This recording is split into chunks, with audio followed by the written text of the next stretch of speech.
আসসালামু আলাইকুম। Channel I সংবাদের এখনকার আয়োজনে সবাইকে স্বাগত জানাচ্ছি সৈয়দা তারানা তাবাসসুম। বিস্তারিত সংবাদের শুরুতেই জানিয়ে দিচ্ছি ফ্রেশ ড্রিঙ্কিং ওয়াটার সংবাদ শিরোনাম। গত 4 মাসের মধ্যে করোনা ভাইরাসের সবচেয়ে কম 21 জনের মৃত্যু। টানা 6 দিন ধরে শনাক্তের হার 5% নিচে। 28 সেপ্টেম্বর দেশজুড়ে 80 লাখ মানুষকে করোনা ভ্যাকসিন দেয়া হবে। 40 নারীসহ নিবন্ধনকারীদের অগ্রাধিকার। জাতিসংঘে শেখ হাসিনা উন্নয়নের রোল মডেলের মর্যাদা পেয়েছেন বললেন পররাষ্ট্রমন্ত্রী। নিউ ইয়র্কে বাংলাদেশি ইমিগ্রেন্ট ডে পালন।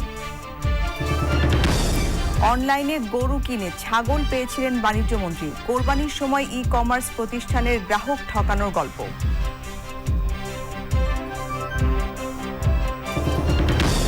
এবং রপ্তানির সুযোগ ও মাছ ধরা বন্ধের ঘোষণায় বেড়েছে ইলিশের দাম। পর্যাপ্ত সরবরাহ থাকলেও কেজি প্রতি 100 টাকা বৃদ্ধি।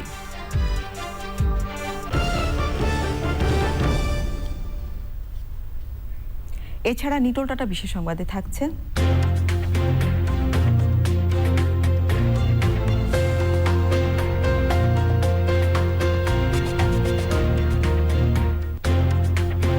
দেশের প্রথম feature length animation film Mujib আমার পিতার টেকনিক্যাল শোর খবর।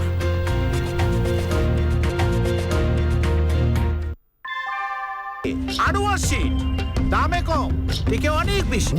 আনোয়ার শীট। সংবাদ শিরোনামগুলো জানাচ্ছিলাম। এখনকার এই সংবাদ আয়োজন একই সঙ্গে চ্যানেল আই অনলাইনে লাইভ টিভি এবং চ্যানেল আই অনলাইনের ভেরিফাইড ফেসবুক পেজেও সরাসরি প্রচার হচ্ছে। এবারে পুরো সংবাদ। গত 4 মাসের মধ্যে দেশে একদিনে করোনা ভাইরাসের সবচেয়ে কম মৃত্যু হয়েছে আজ। গত 24 ঘন্টায় 21 জনের মৃত্যুতে এ পর্যন্ত প্রাণহানি 27,414 জন। আক্রান্ত শনাক্ত 1000-এর নিচে। আর টানা 6 দিন ধরে শনাক্তের হার 5% কম রয়েছে। শনাক্তের হার কমাকে ইতিবাচক বলেছে স্বাস্থ্য অধিদপ্তর। মিথিলা নাজনের রিপোর্ট। এবছরের জানুয়ারি থেকে সেপ্টেম্বর পর্যন্ত করোনায় সবচেয়ে বেশি মৃত্যু হয় জুলাইয়ে। আগস্ট থেকে মৃত্যু কিছুটা কমতে শুরু করলেও সেপ্টেম্বরে আরও কমে আসে।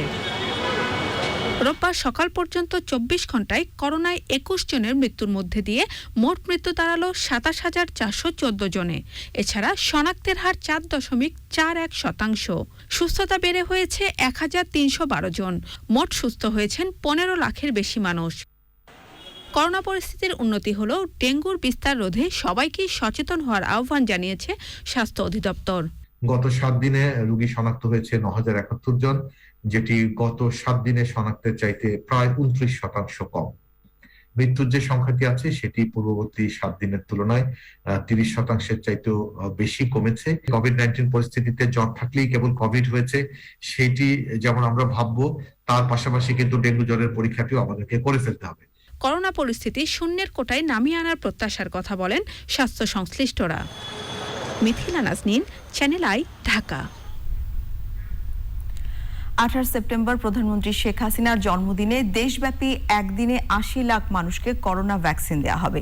এদিন দেশের 6,000 কেন্দ্রে টিকা দিতে নিয়োজিত থাকবেন 80,000 স্বাস্থ্যকর্মী। ভার্চুয়াল সংবাদ সম্মেলনে স্বাস্থ্যমন্ত্রী জানান, 40 নারী ও প্রত্যন্ত এলাকার মানুষ ছাড়াও টিকার জন্য নিবন্ধনকারীরা অগ্রাধিকার পাবেন। জান্নাতুল বাকিয়া কেকার রিপোর্ট।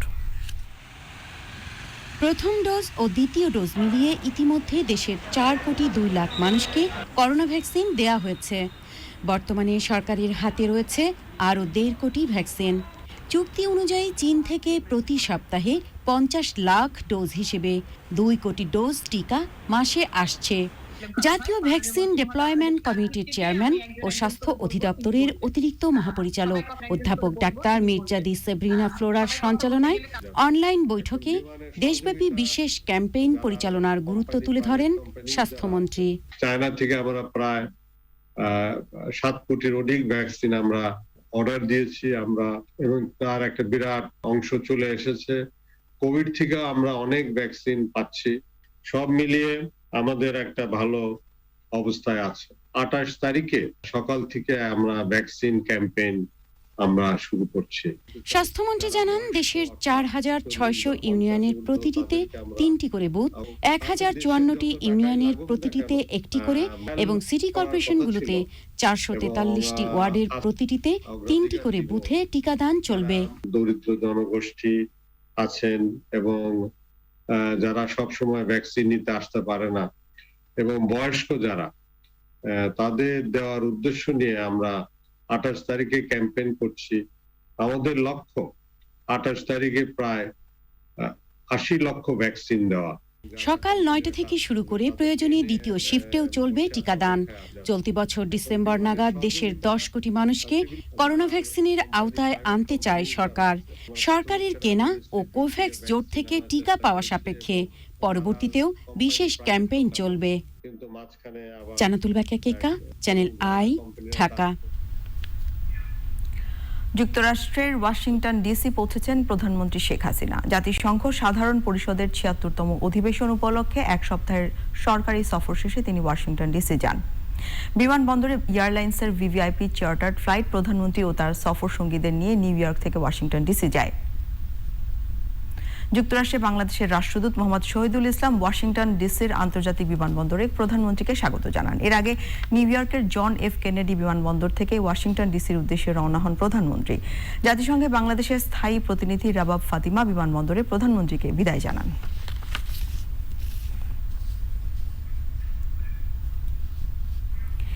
এবার জাতিসংঘের অধিবেশনে প্রধানমন্ত্রী শেখ হাসিনা অন্য দেশগুলোর কাছে উন্নয়নের রোল মডেল হিসেবে সম্মানিত হয়েছেন বলে জানিয়েছেন পররাষ্ট্রমন্ত্রী ডক্টর এ কে আব্দুল মোমেন। যুক্তরাষ্ট্রের নিউ ইয়র্কের জুইস সেন্টারে 25শে সেপ্টেম্বর বাংলাদেশি ইমিগ্রেন্ট ডে পালন অনুষ্ঠানে বক্তৃতা করেছেন পররাষ্ট্রমন্ত্রী। এবারও দিনটিকে বর্ণাঢ্য আয়োজনে পালন করা হয়েছে। যুক্তরাষ্ট্রের নিউ ইয়র্ক থেকে রাশেদ আহমেদের তথ্য ও ভিডিও চিত্রে সোমা ইসলামের রিপোর্ট। ৪৭ বছর আগে ১৯৭৪ সালের ২৫শে সেপ্টেম্বর বঙ্গবন্ধু শেখ মুজিবুর রহমান জাতিসংঘে প্রথম বাংলায় ভাষণ দেন। এজন্য দিনটিকে বাংলাদেশি ইমিগ্রেন্ট ডে হিসেবে পালন করা হয়। মুক্তধারা ফাউন্ডেশনের এই আয়োজনে অংশ নিয়ে পররাষ্ট্রমন্ত্রী এবারের জাতিসংঘ সাধারণ পরিষদের অধিবেশনে প্রধানমন্ত্রী শেখ হাসিনার গুরুত্বপূর্ণ অবস্থানের কথা তুলে ধরেন। এবারে তিনি যেগুলো ইস্যু তুলে ধরেছেন সেগুলো আমাদের জাতির জন্য এসেনশিয়াল ইস্যু। সেই ক্লাইমেট ইস্যু বলেন, কোভিড ভ্যাকসিন বলেন, আর এই যে মাল্টিল্যাটারালিজম বলেন, আর আমাদের রিনিউয়েবল এনার্জির কথা বলেন, এভরি ইস্যু সো আপনার আর ফুড সিকিউরিটি। এবং উনি প্রমাণ করেছেন she has become a model for many of the countries of the world. অনুষ্ঠানে বাংলাদেশি ব্যবসায়ী নেতারা বলেন, বাংলার কৃষক এবং প্রবাসী বাংলাদেশিদের অবদান বাংলাদেশের অর্থনীতিকে এগিয়ে নিচ্ছে। 2-3টি কারণে বাংলাদেশ আজ খুবই ভালো করছে। একটি হচ্ছে আমাদের বাংলাদেশের কৃষক, তারা কিন্তু বাংলাদেশ অর্থনীতিকে ধরে রেখেছেন। আরেকটি হচ্ছে আপনারা যারা বাইরে আছেন, ইমিগ্রেন্ট বলেন, এনআরবি বলেন, আপনাদের একটা বিশাল বড় কন্ট্রিবিউশন আমাদের ইকোনমিতে। দেশের অর্থনৈতিক অগ্রযাত্রায় প্রবাসীদের শ্রমকে বড় শক্তি উল্লেখ করে জাতির পিতার প্রতি কৃতজ্ঞতা এবং দিনটি পালন করার জন্য বাংলাদেশি আমেরিকানদের ধন্যবাদ জানান আলোচকরা। বীর মুক্তিযোদ্ধা ডাক্তার জিয়াউদ্দিন আহমেদের সভাপতিত্বে অনুষ্ঠানে বাংলাদেশির কমিউনিটির অনেকেই অংশ নেন। সোমা ইসলাম, চ্যানেল আই, ঢাকা। অনলাইনে 1 লাখ টাকায় গরু কিনে শেষ পর্যন্ত 13,000 টাকার ছাগল পাওয়ার অভিজ্ঞতা শোনালেন স্বয়ং বাণিজ্য মন্ত্রী। অর্থনীতি বিষয় রিপোর্টারদের সংগঠন ইআরএফ এর কর্মশালায় প্রধান অতিথির বক্তৃতায় ই ভ্যালি, ই অরেঞ্জ সহ বিভিন্ন কোম্পানির গ্রাহক ঠকানো ইস্যুতে কথা বলেন মন্ত্রী। যুবক ও ডেস্টিনির ক্ষতিগ্রস্ত গ্রাহকদের সম্পর্কে তিনি বলেন, আইন এবং অর্থ মন্ত্রণালয় আন্তরিক হলে অর্ধেকের বেশি মানুষকে ক্ষতিপূরণ দেওয়া সম্ভব। রিজভি নেওয়াজের রিপোর্ট।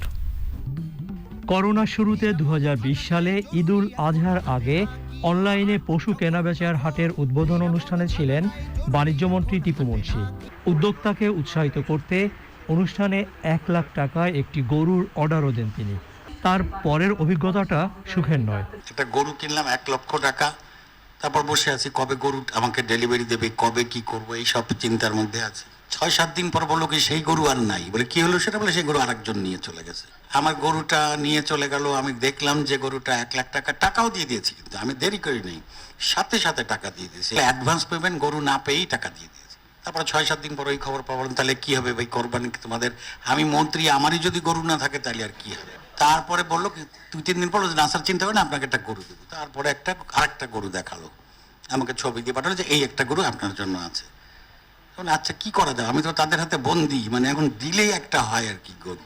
তারপরে যাই হোক সে বলে এই গরু আপনার জন্য। আচ্ছা ঠিক আছে গরু দিই। তার 2-3 দিন পর, তখনও কোরবানি আরো বাকি আছে, বললো যে এই গরু আপনার 1 লাখ টাকা না 87,000 টাকা দাম। তেমন ভালো, আমার তো 13,000 টাকা না কয় টাকা বেঁচেই গেল। তারপর বললো যে এই 13,000 টাকার মধ্যে আপনাকে একটা খাসিও দেবো। সব কিন্তু তারাই বলছে আমাকে, আর আমি শুনেই যাচ্ছি। শেষ পর্যন্ত গরু তো আর আমি মানে ওই গরুটাতে আমি আর আনি, আমি আপনারাই জবাই টবাই করে আমার যে 3 ভাগের 1 ভাগ আমারে পাঠিয়ে দিন, বাকি 2 ভাগ আপনারা ডিস্ট্রিবিউট করে দিন। আর একটা খাসি পাঠাই দিল, জ্যান্ত খাসি আমার এখানে বাসায়। স্কাটনের প্রতিযোগিতা কমিশনে 2012 সালের প্রতিযোগিতা আইন নিয়ে গণমাধ্যম কর্মীদের কর্মশালায় কিছু উদ্যোক্তার অসততার বিষয়ে সরকারের অসহায় অবস্থার কথা স্বীকার করেন বাণিজ্যমন্ত্রী। তবে প্রতিযোগিতা কমিশন চেয়ারম্যান মনে করেন সরকারের চেয়ে কারো হাত লম্বা নয়। যদি কেউ অ্যান্টি কম্পিটিটিভ প্র্যাকটিস করে, অপরাধ করে, তাহলে সেই বিষয়ে শাস্তি দেওয়ার ক্ষমতা সরকারের এবং কম্পিটিশন কমিশনের আছে। আমি বলবো যে আইনের ঊর্ধ্বে কেউ নয়।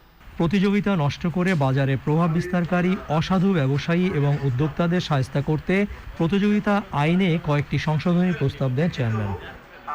রিজভিন আওয়াজ, চ্যানেল আই, ঢাকা।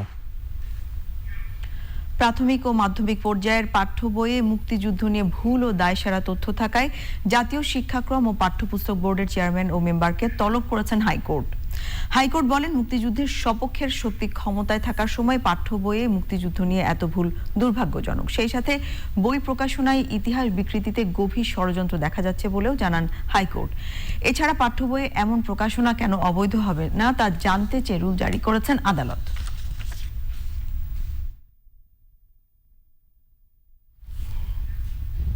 দেশে প্রতি বছর 5 লাখ মেট্রিক টনের বেশি ইলিশ উৎপাদন হলেও মাত্র 2080 মেট্রিক টন ইলিশ রপ্তানির অনুমতিতেই বাজারে ইলিশের দাম বেড়ে গেছে।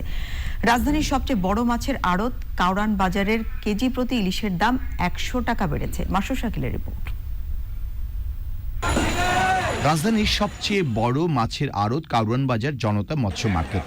ভোরের আলো ফোটার সাথে সাথে চাঁদপুর, বরিশাল থেকে শত শত ইলিশ নামে এখানে। রাজধানীর অন্যান্য বাজারের খুচরা বিক্রেতারাও মাছ নিয়ে যান। আর এইটা হইল 1 কেজি আছে, সেটা 1150, ওটা হলো 800 গ্রাম, ওটা হলো 750। 1000 টাকা কেজি নিলাম আর কি। এটা চেয়ে কম ছিল, ওইটা হইলো 900 গ্রাম ছিল, আর এটা 1000 1 কেজির উপরে আর কি। 2 সপ্তাহে ইলিশের দাম কেজিতে 100 টাকা বেড়ে যাওয়াকে কেউ ভারতের ইলিশ রপ্তানির সুযোগ, আবার কেউ 4 অক্টোবর থেকে ইলিশ ধরা বন্ধের ঘোষণার প্রভাব বলছেন। ইন্ডিয়া 20,000 মেট্রিক টন মাছ দেবে, আমরা যেটা জেনে থাকি আর কি।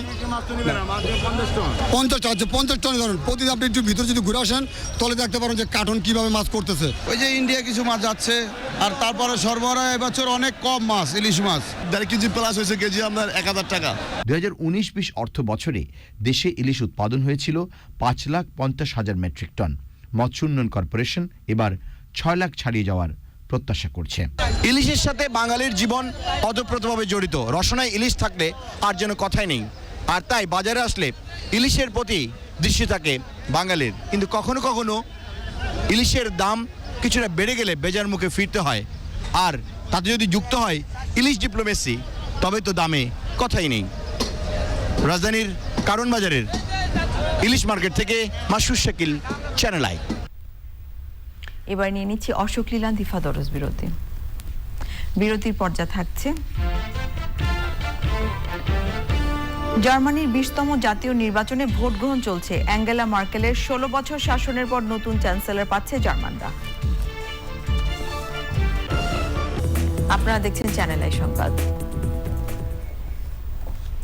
করোনা পরিস্থিতিতে 1.5 বছর বন্ধ থাকার পর ঢাকা বিশ্ববিদ্যালয়ের সব গ্রন্থাগার খুলেছে। তবে শুধু স্নাতক 4র্থ বর্ষ এবং স্নাতকোত্তরের শিক্ষার্থীরা এখন গ্রন্থাগার ব্যবহার করতে পারবেন। শিক্ষার্থীরা বলছে এটি ভালো সিদ্ধান্ত। স্বাস্থ্যবিধি মেনে ধাপে ধাপে সবকিছুই শিক্ষার্থীদের জন্য খুলে দেওয়া হবে বলে জানিয়েছে কর্তৃপক্ষ। মোস্তফা মল্লিকের রিপোর্ট। দীর্ঘদিন পর প্রিয় ক্যাম্পাসের গ্রন্থাগারে পড়ার সুযোগ। তাই সকাল 10টায় খোলার কথা থাকলেও বেশ আগে থেকেই শিক্ষার্থীরা আসতে শুরু করেন। অন্তত 1 ডোজ করোনার টিকা দেওয়ার প্রমাণপত্র দেখিয়ে তাদের ভেতরে প্রবেশ করতে হচ্ছে। তারা আশা করছেন করোনায় লেখাপড়ার যে ক্ষতি হয়েছে এবার তা পুষিয়ে নেয়ার সুযোগ পাওয়া যাবে। এতদিন লাইব্রেরিতে পড়তে পারিনি, এই জন্য তো নর্মালি খুব খারাপ লাগতো, ইউনিভার্সিটি ক্লাস করতে পারি নাই, তো সব কিছু মিলায়ে অবশ্যই এখন খুব ভালো লাগতেছে। এখন ভালো লাগছে যে এখন নিয়মিত লাইব্রেরিতে এসে পড়াশোনা করতে পারবো। সেই মার্চ থেকে আর আজকে হলো আপনার সেপ্টেম্বর, তো আসলে অনুভূতি অনেক বেশি ভালো, খুব বেশি ভালো লাগছে। যে চর্চার যে গড়ে তুলেছিল সেটা আশা আবার ফিরেছে। বিজ্ঞান শাখার গ্রন্থাগারে উপস্থিতি কিছুটা বেশি। বিশ্ববিদ্যালয়ের প্রক্টর পরিদর্শনে গেলে প্রথমে শিক্ষার্থীরা জানতে চান সব শিক্ষার্থীর জন্য কেন গ্রন্থাগার খোলা হলো না। সংখ্যা বেশি হয়ে গেলে আমরা তো তাদেরকে বারবার সচেতন করেছি এবং তারা কিন্তু আমাদের কথা পড়ে রাখলো যে ভাই মাস্কটা পরো, একটু তোমরা শৃঙ্খলার সাথে একটু দূরত্ব রেখে বসো। এই বিষয়গুলো এখন রিজলভ হয়ে। গ্রন্থাগার কর্তৃপক্ষ বলছে তারা সর্বোচ্চ স্বাস্থ্য নিরাপত্তা নিশ্চিত করছেন। ওদের একটা দাবি ওরা করেছে যে সকাল 8টা থেকে রাত 10টা। বিশ্ববিদ্যালয় যেহেতু খুলেনি, আমরা প্রশাসন যেভাবে বলবে আমরা করব। তো বিশ্ববিদ্যালয় খুললে হয়তো ওই 8টা থেকে রাত 10টা পর্যন্তই আমরা লাইব্রেরি খোলা রাখবো। টোটাল 1400 ছাত্রছাত্রী একসাথে বসতে পারবে। তো আমাদের অনার্স এবং মাস্টার্সের ছাত্ররা যাতে আসে, আমরা সেটাই যাতে আমাদের ছাত্ররা সেটা মেনটেন করে। অনার্স চতুর্থ এবং মাস্টার্সের কমপক্ষে 1 ডোজ টিকা দেয়া শিক্ষার্থীদের জন্য 5ই অক্টোবর সকাল 8টা থেকে আবাসিক হলগুলো খুলে দেয়া হচ্ছে। অধ্যাপক ডক্টর আব্দুর রাজ্জাক বলেছেন, একটি জাতিকে বোঝার জন্য তার বাজারে যেতে হবে, সেই জাতি কি খায় সেটি জানার জন্য, আর জাতি কি পড়ে এটা বুঝতে হলে যেতে হবে লাইব্রেরিতে। দীর্ঘ 1.5 বছর বন্ধ থাকার পর শিক্ষার্থীদের জন্য লাইব্রেরি কার্যক্রম শুরু হলো। তবে তার আগে কি শিক্ষার্থীরা লেখাপড়া বন্ধ করে দিয়েছিল? ঢাকা বিশ্ববিদ্যালয়ে এভাবেই বারান্দায় এভাবে বেঞ্চ টেবিল পেতে শিক্ষার্থীরা গত 1 বছর ধরে তাদের এই কার্যক্রম চালিয়ে আসছে। এই লাইব্রেরি খুলে দেওয়ার পরে শিক্ষার্থীরা বলছে এখন তাদের এই ভোগান্তি এবং দুর্দশা লাঘব হলো। ঢাকা বিশ্ববিদ্যালয় থেকে মোস্তফা মল্লিক, চ্যানেল। এবারে জিপিএইচ ইস্পাত বাংলাদেশের অগ্রযাত্রা সংবাদ।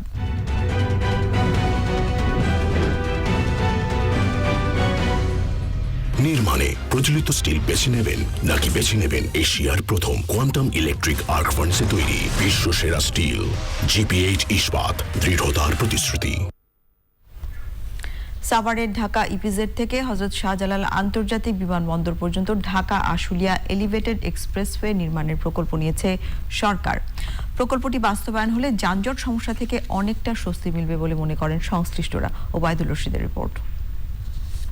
ঢাকা আশুলিয়া এলিভেটেড এক্সপ্রেসওয়েটি বিমানবন্দর থেকে শুরু হয়ে আব্দুল্লাহপুর, ধওর, বড় আশুলিয়া, জিরাবো ও বাইপাইল হয়ে সাভারের ঢাকা ইপিজেডে পৌঁছবে। দৈর্ঘ্য 24 কিলোমিটার।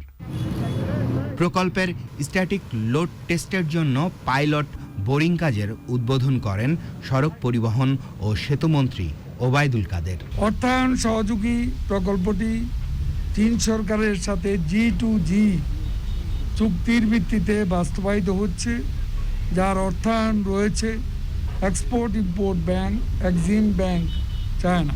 4 লেনের এ এক্সপ্রেসওয়ে নির্মাণে ব্যয় ধরা হয়েছে 16,901 কোটি 32 লাখ টাকা। 2026-এর জুনে এলিভেটেড এক্সপ্রেসওয়ের নির্মাণ কাজ শেষ হওয়ার সম্ভাব্য সময় ধরা হয়েছে। Obaidul Rashid, channel I, Dhaka. এবারে সামিট আন্তর্জাতিক সংবাদ।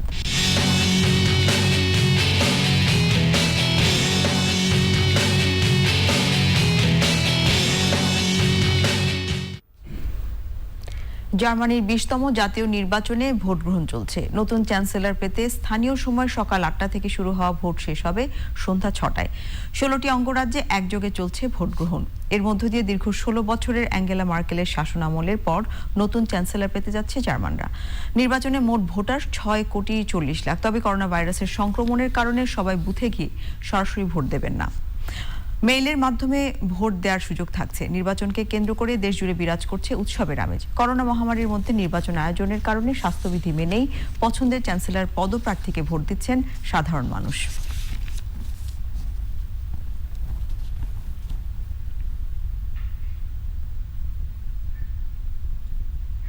এবারে নিটোল টাটা বিশেষ সংবাদ।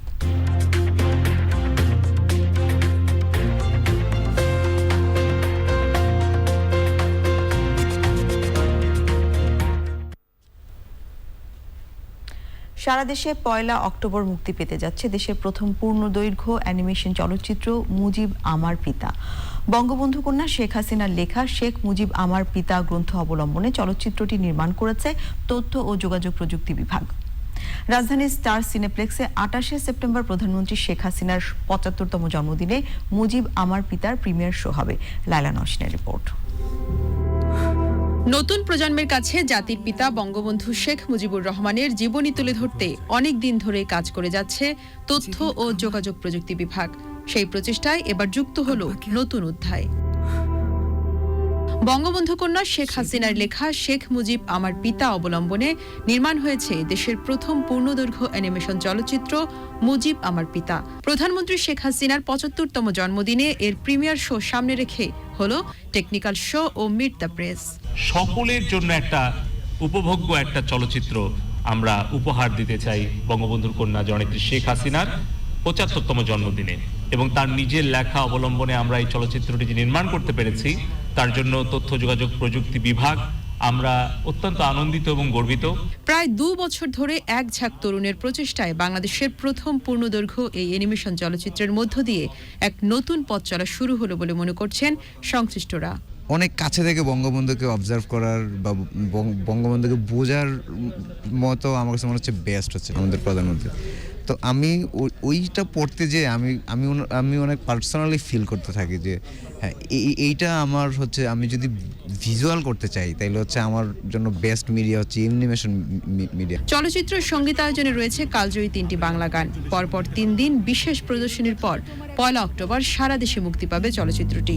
স্টার সিনেপ্লেক্সের বিভিন্ন প্রেক্ষাগৃহে মুজিব আমার পিতা দেখা যাবে 50% ছাড়ে।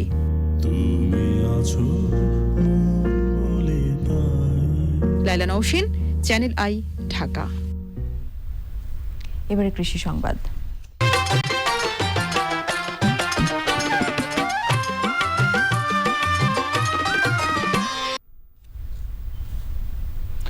নরসিংদীতে হলুদ আখের চাষ বাড়ছে। অন্যান্য ফসলের চেয়ে দীর্ঘমেয়াদী হলেও লাভ বেশি হওয়ায় ওই আখ চাষে আগ্রহী কৃষক।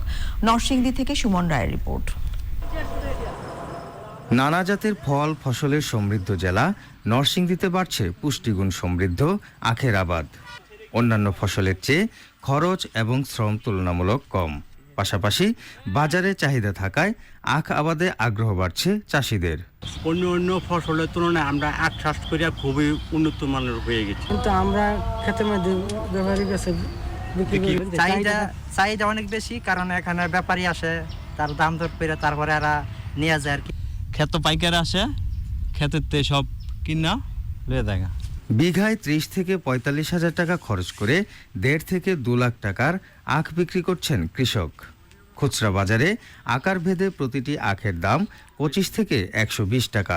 প্রচুর চাহিদা আছে, আপনার ঢাকা, নারায়ণগঞ্জের, সিলেটে অনেক দূর দূরান্ত থেকে এই নরসিংদীর আখ নিতে আসবে। চাষাবাদে উদ্বুদ্ধ ও সম্প্রসারণ করতে প্রশিক্ষণ, পরামর্শ ও প্রযুক্তিগত সহায়তা দিচ্ছে কৃষি বিভাগ। এগ্রিকালচারের যত টেকনোলজি আছে, যত প্রযুক্তি আছে, এইগুলো আমরা কৃষকের মধ্যে ছড়াই দিই। এতে বিভিন্নভাবে, যেমন আমরা প্রদর্শনী দিচ্ছি, আমরা ট্রেনিংয়ের মাধ্যমে এই কাজগুলো করি। তারপরে আমাদের উপসহকারী কৃষি কর্মকর্তা, প্রতিটা ইউনিয়নে 3 জন, ব্লকে 1 জন, ওরা এই সার্বক্ষণিক কৃষকের সাথে থেকে, কৃষকের পাশে থেকে তাদের সহায়তা দিয়ে যাচ্ছে। চলতি মৌসুমে জেলায় 140 হেক্টর জমিতে বিভিন্ন জাতের চিবিয়ে খাওয়ার আখ চাষ হয়েছে। নরসিংদী থেকে সুমন রায়, চ্যানেল আই। এখন দেখবেন প্রকৃতি সংবাদ।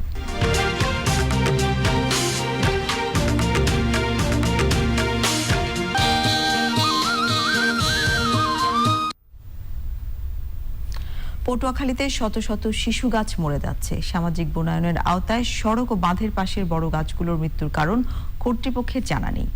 গুচ্ছমূলের কারণে উপকূলীয় এলাকায় এসব গাছ না লাগিয়ে দুর্যোগ ও খরা সহিষ্ণু বৃক্ষরোপণের পরামর্শ দিয়েছেন বিশেষজ্ঞরা। এনায়েতুর রহমানের রিপোর্ট। এটি পটুয়াখালী সদর উপজেলার জৈনখেটি ইউনিয়নের বেড়িবাঁধ। এখানে থাকা অসংখ্য শিশু গাছ মরে গেছে। এলাকাবাসী বলছেন বেশ কয়েক বছর ধরে গাছে মরক দেখা দেয়। মরে যাওয়া গাছগুলো অপসারণ না করায় শুকনো ডাল ভেঙে ঘটছে দুর্ঘটনা। শিশু গাছ আর বাবলা গাছ এ জায়গায় মরতেছে, তারপর তুলা গাছ আছে, অনেক ধরনের গাছ এই জায়গায় মরতেছে। 27 বছর ধরে গাছ মারা যায়, এর মধ্যে কেউ দেখে না, নতুন গাছ লাগায়ও না। দুর্ঘটনা এড়াতে গাছগুলো চিহ্নিত করে কেটে ফেলার কথা জানিয়েছে বন বিভাগ। শিশু গাছ একটা নির্দিষ্ট সময় পরে মরে যাচ্ছে, এটা বিভিন্ন জায়গায় বিভিন্ন কারণে মরতে পারে। তো এই জিনিসটা এখনো আমাদের দেশে মানে কি কারণে মরছে এটা আবিষ্কৃত না। উদ্ভিদবিদরা বলছেন গুচ্ছমূলের কারণে শিশু গাছ উপকূলীয় অঞ্চলের বাঁধে রোপণ উপযোগী নয়। বন বিভাগ যদি এখানে বেড়িবাঁধ উপযোগী বা এর শুষ্কতার থেকে যদি আমরা এমন বৃক্ষ লাগাইতে পারি যেগুলি আমাদের মরে যাবে না বা হয়তো ক্ষয়ক্ষতি হবে না, সেই ধরনের বৃক্ষের ভিতর তাল গাছ এই এলাকায় আমি 1 নম্বরে সাজেস্ট করেছিলাম। উপকূলীয় অঞ্চলের বিরূপ আবহাওয়ায় তাল, নারকেল, খেজুর ও কড়াই জাতীয় গাছ লাগানোর পরামর্শ বিশেষজ্ঞদের।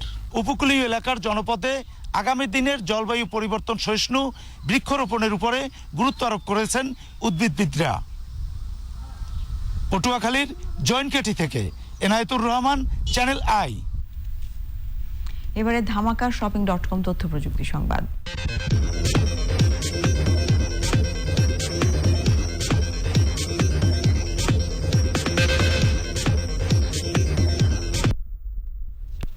ফটোজের নতুন প্রাইভেসি ফিচার যুক্ত করার ঘোষণা দিয়েছে গুগল। এই ফিচারের নাম লকড ফোল্ডার। অ্যান্ড্রয়েড 6 এবং তার উপরের সব ভার্সন ব্যবহারকারীরা ফিচারটি ব্যবহার করতে পারবেন। গুগল ফটোজে থাকা সব ছবি ও ভিডিও থেকে ব্যবহারকারী তার ইচ্ছে মতো কিছু ছবি ও ভিডিওকে লকড ফোল্ডারে আলাদা করে রাখতে পারবেন। এতে ফটোজে প্রবেশ করেও কেউ কারো ব্যক্তিগত ছবি বা ভিডিও দেখতে পারবেন না। এমনকি অন্য কোনো অ্যাপও লকড ফোল্ডারে রাখা ছবি ও ভিডিওতে প্রবেশ করতে পারবে না। এবারে পপুলার লাইফ ইন্স্যুরেন্স বাণিজ্য সংবাদ।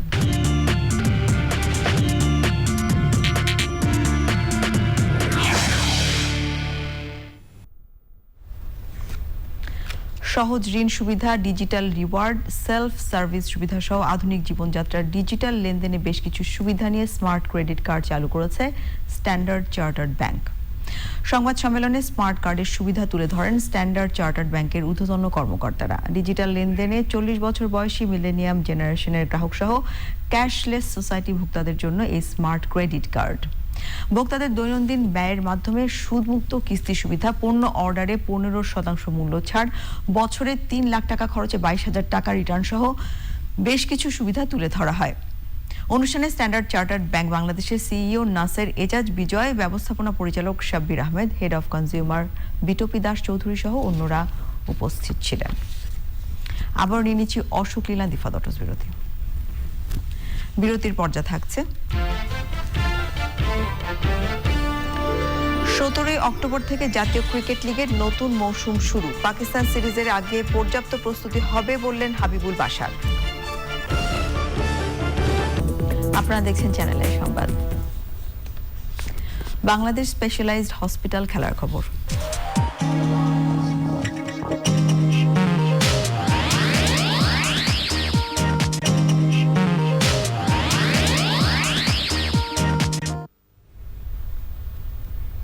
বিশ্বকাপ টি-20-র প্রস্তুতি হিসেবে চট্টগ্রামে এ দল এবং এইচপি দলের সাথে ম্যাচ প্র্যাকটিসে অংশ নিচ্ছেন বিশ্বকাপ স্কোয়াডের 4 জন। তারা হচ্ছেন মুশফিকুর রহিম, সৌম্য সরকার, আমিনুল ইসলাম বিপ্লব এবং শামীম পাটোয়ারি। 17 অক্টোবর থেকে শুরু হচ্ছে জাতীয় ক্রিকেট লিগ। লিগটি পাকিস্তান সিরিজের প্রস্তুতি হিসেবে নিচ্ছেন বিসিবির নির্বাচক হাবিবুল বাশার। সাদি মাহমুদের রিপোর্ট। করোনা ভাইরাসের কারণে দীর্ঘদিন বন্ধ থাকার পর চলতি বছরের মার্চে মাঠে গড়ায় জাতীয় ক্রিকেট লিগ। আবারও করোনা প্রকোপ বেড়ে যাওয়ায় 2 রাউন্ড পরই বন্ধ হয়ে যায় লিগের খেলা। এরপর আর মাঠে গড়ায়নি দেশের প্রধান লঙ্গার ভার্সন আসরটি।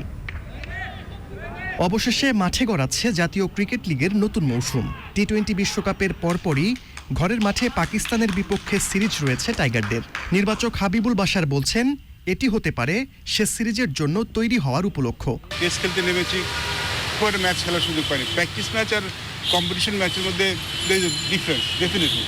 তো এই যে ইনসিলেন্ট যে ম্যাচগুলি খেলতে পারবে ফার্স্ট ক্লাস ম্যাচগুলি, সেটা পাকিস্তান সিরিজের আগে একটা যথার্থ পর্যাপ্ত প্রস্তুতি হবে আমাদের লাল বলে খেলার জন্য। টি-20 বিশ্বকাপের আগে এখন ছুটিতে টিম টাইগার্স। তারপরও অনেকেই নিয়মিত অনুশীলনের মধ্যে রাখছেন নিজেদের। ম্যাচ প্র্যাকটিসের সুযোগও নিচ্ছেন অনেকে। মুশফিক রহিম খেলছেন, আমিনুল ইসলাম বিপ্লব এবং শামীম হোসেন পাটোয়ারি, ওরা দুজন তো আমাদের এইচপি প্লেয়ার, তো ওরা এইচপিতে জয়েন করেছে। ইউজুয়ালি এরকম কথা ছিল, ওরা ন্যাশনাল টিম যখন খেলবে না তখন এইচপিতে এসে খেলবে। সৌম্য সরকার হয়তো জয়েন করবেন। এখন পর্যন্ত 4 জনই জানি। আমরা এই জিনিসটা ফ্রি রেখেছি, কারণ যদি ন্যাশনাল টিমের কোনো খেলোয়াড় যদি চাই যে তার একটু প্র্যাকটিস দরকার, সে যে জয়েন করতে পারে। এ দলের হয়ে 28 ও 30 সেপ্টেম্বর প্রথম দুটি ওয়ানডে খেলবেন মুশফিকরা। 3 অক্টোবর ওমানের উদ্দেশ্যে ঢাকা ছাড়বে টিম টাইগার্স। ক্যাম্প ও 3টি প্রস্তুতি ম্যাচ শেষে 17 অক্টোবর বিশ্বকাপ মিশন শুরু হবে মাহমুদুল্লাহর দলের। সাদি মাহমুদ, চ্যানেল আই, ঢাকা।